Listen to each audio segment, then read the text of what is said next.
ഈ വീഡിയോയിൽ ട്രംപ് 90 ദിവസത്തേക്ക് ഈ ഒരു താരിഫ് എല്ലാം തന്നെ നിർത്തിവെച്ചിട്ട് ബേസ് ലൈൻ താരിഫ് 10% മാത്രമായിട്ട് ഗ്ലോബലി അനൗൺസ് ചെയ്തപ്പോഴത്തേക്കും ചൈനയെ മാത്രം മാറ്റി നിർത്തിക്കൊണ്ട് 145% താരിഫ് ഇട്ടുകൊണ്ട് വളരെ ശക്തമായിട്ട് മുന്നോട്ട് നിന്നിരുന്ന ട്രംപ് എന്തുകൊണ്ടാണ് പെട്ടെന്നൊരു യൂ ടേൺ അടിച്ചത്?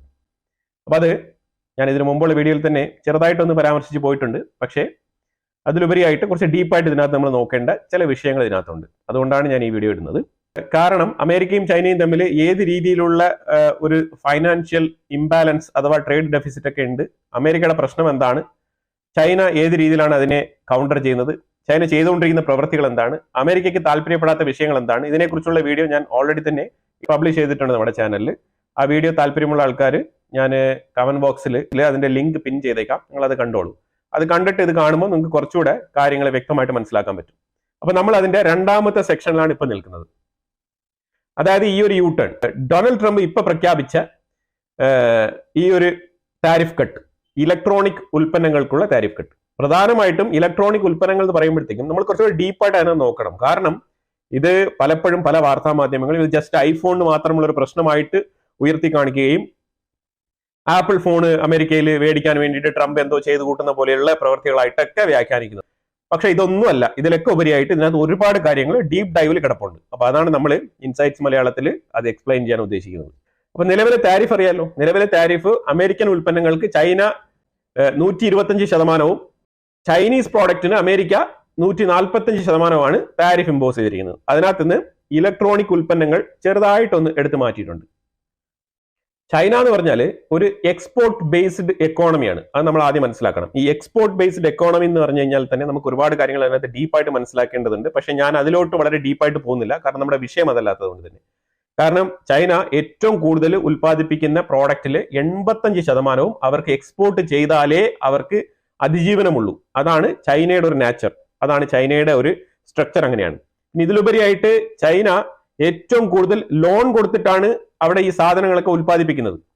കാരണം അമേരിക്കയ്ക്കും ചൈനയ്ക്കും അല്ലെങ്കിൽ മറ്റുള്ള രാജ്യങ്ങൾക്കും ഒരു വ്യത്യാസമുണ്ട്.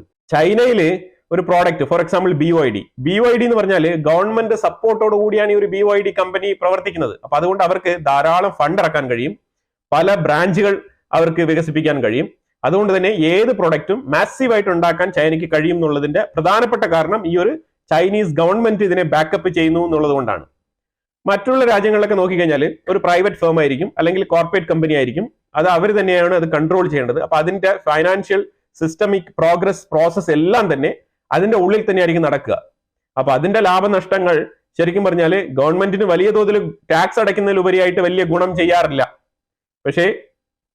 പക്ഷെ ചൈന ഒരു ബിസിനസ് ഓറിയന്റഡ് ആയിട്ട് തന്നെയാണ് മുന്നോട്ട് പോകുന്നത്. അപ്പൊ അതുകൊണ്ട് തന്നെയാണ് ഈ ഒരു BYD ആയിക്കോട്ടെ ഗവൺമെന്റുമായിട്ട് ചേർന്നാണ് ചൈനയിൽ പല ബിസിനസ്സുകളും പല ബിസിനസ് മോഡലുകളും പ്രവർത്തിക്കുന്നത്.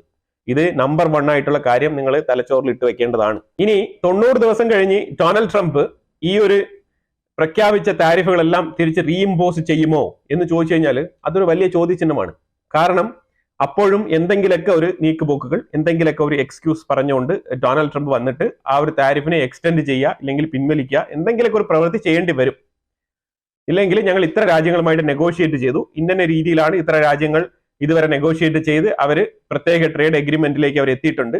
ഇനിയിപ്പോൾ മറ്റുള്ള രാജ്യങ്ങൾക്ക് ഞാൻ ട്രേഡ് താരിഫ് പ്രഖ്യാപിക്കുന്നുണ്ട്, ഇല്ലാന്നുണ്ടെങ്കിൽ അവരുമായിട്ടുള്ള ചർച്ചകൾ നടക്കുന്നുണ്ട്. അപ്പൊ അതിനൊരു 3 മാസം വീണ്ടും ഒരു ഗ്രേസ് പീരീഡ് കൊടുത്തിട്ട് അവരുമായിട്ടുള്ള ചർച്ചകൾ നടത്തി ആ രാജ്യങ്ങളുമായിട്ടും കൂടി പുതിയ വ്യാപാര കരാർ ഉണ്ടാക്കുന്നതായിരിക്കും എന്നുള്ള നിലയിലുള്ള പ്രഖ്യാപനങ്ങളൊക്കെയാണ് വരാൻ സാധ്യത ഏറ്റവും കൂടുതലായിട്ട് വിദഗ്ധർ വിലയിരുത്തുന്നത്.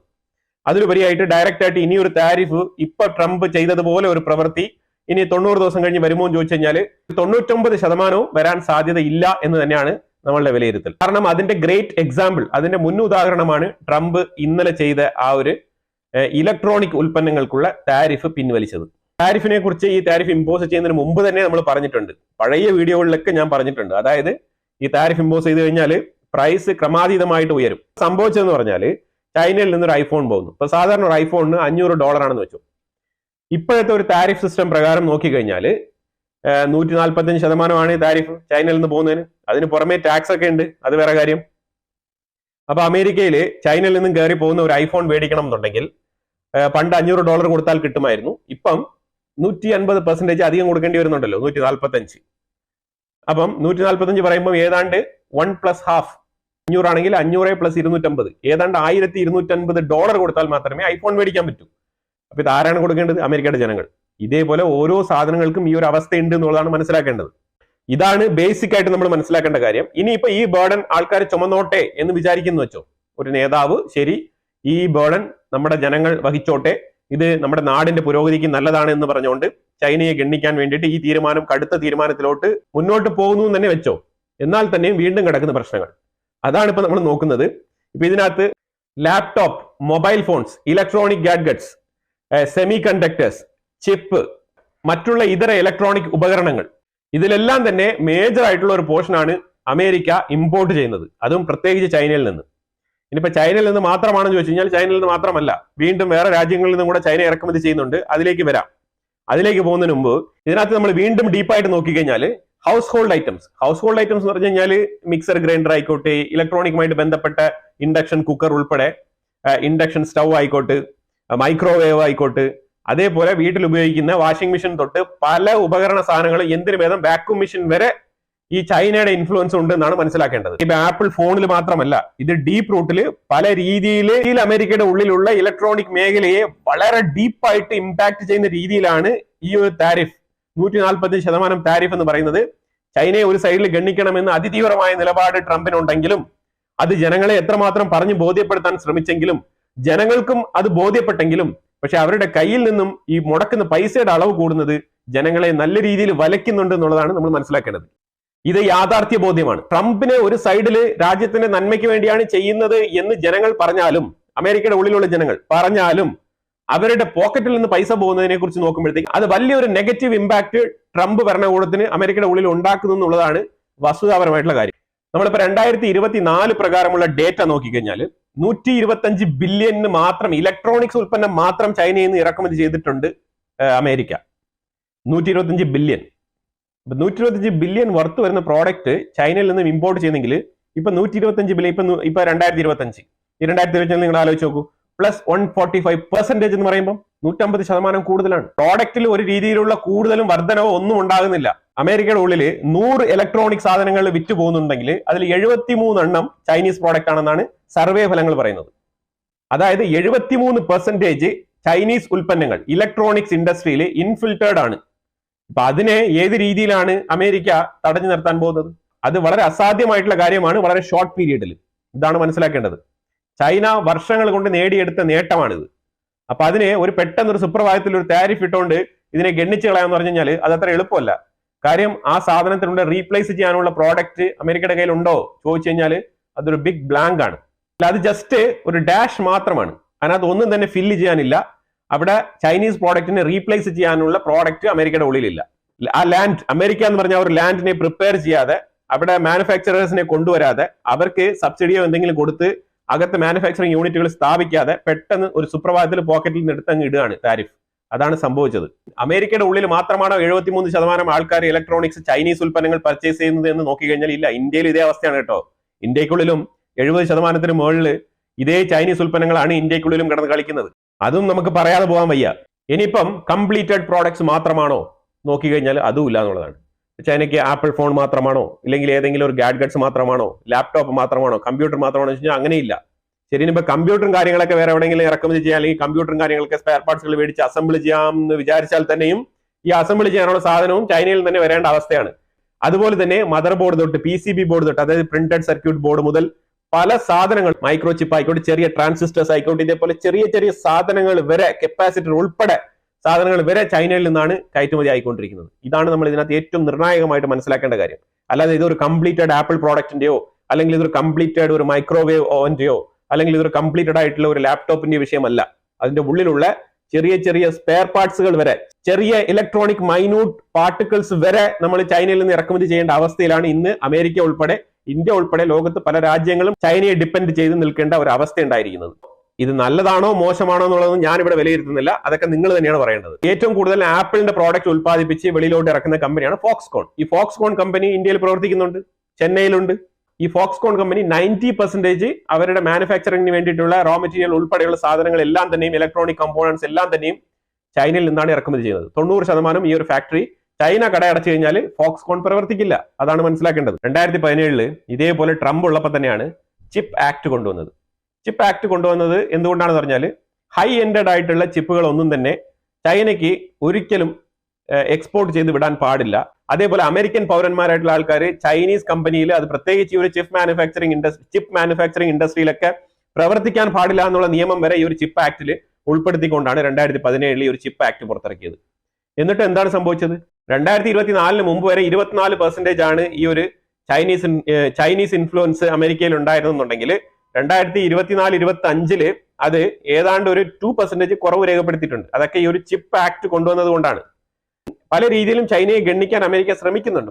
കാരണം ഇപ്പോഴും ഈ ഒരു സെമി കണ്ടക്ടർ ചിപ്പ് മാനുഫാക്ചറിംഗ് ഇൻഡസ്ട്രിയിലൊക്കെ ചൈനയുടെ കോൺട്രിബ്യൂഷൻ എന്നുള്ളത് 40%. 30 to 40% അമേരിക്കയുടെ ഉള്ളിൽ ചൈനയുടെ കോൺട്രിബ്യൂഷൻ ആണ് ഈ ഒരു മേഖലയിലൊക്കെ ഉള്ളത്. ഇതാണ് നമ്മൾ ഏറ്റവും കൂടുതൽ മനസ്സിലാക്കേണ്ടത്. ഇനിയിപ്പോൾ ബാക്കിയുള്ള 60% അപ്പം അമേരിക്ക സ്വന്തമായിട്ട് ഉണ്ടാക്കുന്നില്ലേ എന്ന് തീരുമാനിച്ചു കഴിഞ്ഞാൽ അവിടെയും വരട്ടെ. അവിടെയും നമ്മൾ നോക്കേണ്ട കാര്യം, ബാക്കിയുള്ള 60% ആ ഒരു ഗ്യാപ്പ് അമേരിക്ക ഫില്ല് ചെയ്യുന്നത് അമേരിക്കയുടെ ഉള്ളിൽ നിന്നല്ല. മെക്സിക്കോ, തായ്വാൻ, വിയറ്റ്നാം പോലത്തെ രാജ്യങ്ങളിൽ നിന്നാണ് ബാക്കിയുള്ള 60% അമേരിക്ക ആ ഒരു ഗ്യാപ്പ് ഫില്ല് ചെയ്യുന്നത്. തായ്വാനിൽ TSMC പോലത്തെ കമ്പനികളൊക്കെ അമേരിക്കയുമായിട്ട് നല്ല രീതിയിൽ ടൈപ്പ് വെച്ച് മുന്നോട്ട് പോകുന്നുണ്ട്. പക്ഷെ ഇവിടെയും നമ്മൾ ശ്രദ്ധിക്കേണ്ട കാര്യം എന്ന് പറഞ്ഞാൽ, ഇപ്പം വിയറ്റ്നാം ഏറ്റവും കൂടുതൽ അമേരിക്കയ്ക്ക് കയറ്റുമതി ചെയ്തിട്ടുണ്ടെങ്കിൽ വിയറ്റ്നാം ഏറ്റവും കൂടുതൽ അതേ സെയിം സാധനം ചൈനയുടെ അടുത്ത് നിന്ന് ഇറക്കുമതി ചെയ്തിട്ടാണ് അമേരിക്കയിലോട്ട് കയറ്റുമതി ചെയ്യുന്നത്. അപ്പൊ അവിടെ ഇൻഡയറക്ട്ലി ഇവിടെ ബെനിഫിറ്റ് ആവുന്നത് ആരാണ്? ഇവിടെ ചൈനയാണ്. മെക്സിക്കോയിൽ നിന്നും ഇതേ സ്റ്റോറിയാണ്. മെക്സിക്കോയ്ക്കും ഇത് സപ്ലൈ ചെയ്ത് കൊടുക്കുന്നത് ചൈനയാണ്. അപ്പൊ ലിറ്ററലി എന്താണ് സംഭവിക്കുന്നത്? ലിറ്ററലി ഈ ബാക്കിയുള്ള 60% കൂടി കവർ ചെയ്യുന്നത് ചൈനയാണ്. അതാണ് നമ്മൾ ഇതിനകത്ത് മനസ്സിലാക്കേണ്ടത്. ഇനി അത് മാത്രമല്ല, ഇതുമായിട്ട് ബന്ധപ്പെട്ട് ഏതാണ്ട് 80% ഈ ഒരു ചിപ്പ് മാനുഫാക്ചറിംഗുമായിട്ട് ബന്ധപ്പെട്ട് പല രീതിയിലുള്ള ഇലക്ട്രോണിക് ഗാഡ്ജറ്റ്സുകളെല്ലാം, അതിന്റെ ഡിസ്പ്ലേ സ്ക്രീൻ ആയിക്കോട്ടെ, ഇതേപോലെ പല സാധനങ്ങളും ഉൽപ്പാദിപ്പിച്ച് മാർക്കറ്റിലേക്ക് ഇറക്കാൻ വേണ്ടിയിട്ടുള്ള റെയർ എർത്ത് മിനറൽസ് 80% ചൈനയാണ് സപ്ലൈ ചെയ്യുന്നത്. അമേരിക്കയ്ക്ക് ഉൾപ്പെടെ ലോകത്തെ പല രാജ്യങ്ങൾക്കും. ഇതാണ് നമ്മൾ ഇതിലെല്ലാം വളരെ ഇമ്പോർട്ടന്റ് ആയിട്ട് നോട്ടീസ് ചെയ്യേണ്ട കാര്യങ്ങൾ. 80% അമേരിക്ക ലിഥിയം ബാറ്ററി മാനുഫാക്ചറിങ്ങിന് ചൈനയെ ഡിപ്പെൻഡ് ചെയ്താണ് ഇരിക്കുന്നത്. ഇതൊക്കെ ഗോൾഡ്മാൻ സാച്ചസ് എന്ന് പറഞ്ഞ കമ്പനികൾ ഉൾപ്പെടെ ഉള്ള പല കമ്പനികളും ഇതിന്റെ റിപ്പോർട്ട്സ് വളരെ ഡീറ്റെയിൽ ആയിട്ട് അവർ പുറത്തിറക്കിയിട്ടുണ്ട്. ഇതൊക്കെ വായിച്ചു നോക്കുമ്പോൾ നമുക്ക് വളരെ വ്യക്തമായിട്ട് മനസ്സിലാവും. അതായത് അമേരിക്ക കൺസ്ട്രക്റ്റീവായിട്ട് സ്റ്റെപ്പ് ബൈ സ്റ്റെപ്പ് ആയിട്ട് ചില മെഷർമെന്റ്സ് എടുത്താൽ മാത്രമേ ചൈനയെ ഗണ്ണിക്കാൻ പറ്റൂ. അല്ലാതെ ബ്ലൈൻഡ് ആയിട്ട് ഞാൻ ഇത്ര താരിഫ് എന്നൊക്കെ പറഞ്ഞാൽ ഗണ്ണിക്കാൻ പറ്റില്ല. ഇത് കുറച്ച് കാലം എടുത്ത്, ഒരു 8, 10, 15 വർഷം എടുത്ത് മാത്രമേ ചൈനയെ ഗണ്ണിക്കാൻ പറ്റുള്ളൂ. അപ്പൊ ആ ഒരു തിരിച്ചറിവാണ് അമേരിക്കയിൽ നിന്നും പോളിസി ഇംപ്ലിമെന്റ് ചെയ്യുന്ന ആൾക്കാർക്ക് ഉണ്ടാവേണ്ടത്. ആ ഒരു തിരിച്ചറിവ് ഇല്ല എന്നുണ്ടെങ്കിൽ ഡയറക്റ്റ് ആയിട്ട് കുഴിയിൽ എടുത്ത് ചാടുന്ന ഒരു അവസ്ഥയാവും. അതാണ് ഇപ്പൊ സംഭവിച്ചുകൊണ്ടിരിക്കുന്നത്. അതുകൊണ്ടാണ് ഈ അപ്ലൈ ചെയ്ത താരിഫൊക്കെ തിരിച്ച് റിവോക്ക് ചെയ്യേണ്ട ഒരു സാഹചര്യം ഉണ്ടാകുന്നത്. എന്ത് നാണക്കേടാണിത്? എന്തുകൊണ്ടാണ് ഈ ഒരു വിഷയം ഇപ്പൊ ചെയ്തിട്ടെന്ന് പറഞ്ഞാല്, പലരും ഈ ഒരു ആപ്പിളുമായിട്ട് ബന്ധപ്പെട്ട് ഈ ആപ്പിൾ ആണ് മെയിൻ ആയിട്ടുള്ള റീസൺ എന്നുള്ള രീതിയിലൊക്കെ ഉള്ള കാര്യങ്ങളൊക്കെ വരുന്നത്. ആപ്പിൾ മെയിൻ ആയിട്ട് അമേരിക്കയുടെ ഉള്ളിൽ ഏറ്റവും കൂടുതൽ ചെലവാകുന്ന ഒരു പ്രോഡക്റ്റ് ആണ്, ഇല്ല എന്ന് പറയുന്നില്ല. പക്ഷെ അത് മാത്രമല്ല, അതിലുപരിയായിട്ട് ആ രാജ്യത്തിന്റെ ഒരു സ്റ്റെബിലിറ്റി, അതായത് ഇലക്ട്രോണിക് ഇൻഡസ്ട്രി തന്നെ തകർന്നു പോകും. അതുകൊണ്ടാണ് ട്രംപ് ഈ ഒരു താരിഫ് യൂട്ടേൺ അടിച്ചത്. അപ്പൊ അതിന്റെ തിരിച്ചറിവ് എന്ന് പറഞ്ഞാൽ, ഇതൊക്കെ വിദഗ്ധരായിട്ടുള്ള ആൾക്കാർ, ഈ ബിസിനസ്സുമായിട്ട് ബന്ധപ്പെട്ട കോർപ്പറേറ്റ് ഓഫീസിലേക്ക് ഇരിക്കുന്ന ആൾക്കാർ ഇപ്പോഴാണ് ഏറ്റവും കൂടുതൽ ട്രംപുമായിട്ട് ഇത് ഇന്ററാക്ട് ചെയ്ത് പറഞ്ഞു കൊടുക്കുന്നത്.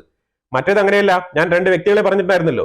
അതായത് ഈ ഒരു ഓവൽ ഓഫീസിൽ നിന്ന് 2 ആൾക്കാർ, സ്കോട്ട് ബെസന്റ് ട്രഷറിയുടെ ഹെഡ്, അതുപോലെ തന്നെ കമേഴ്ഷ്യൽ ഡിപ്പാർട്ട്മെന്റ് ഹെഡ്, ഇവർ രണ്ടുമാണ് അവിടെ നിന്ന് ഈ ഒരു പണിയൊക്കെ ഒപ്പിച്ചത്.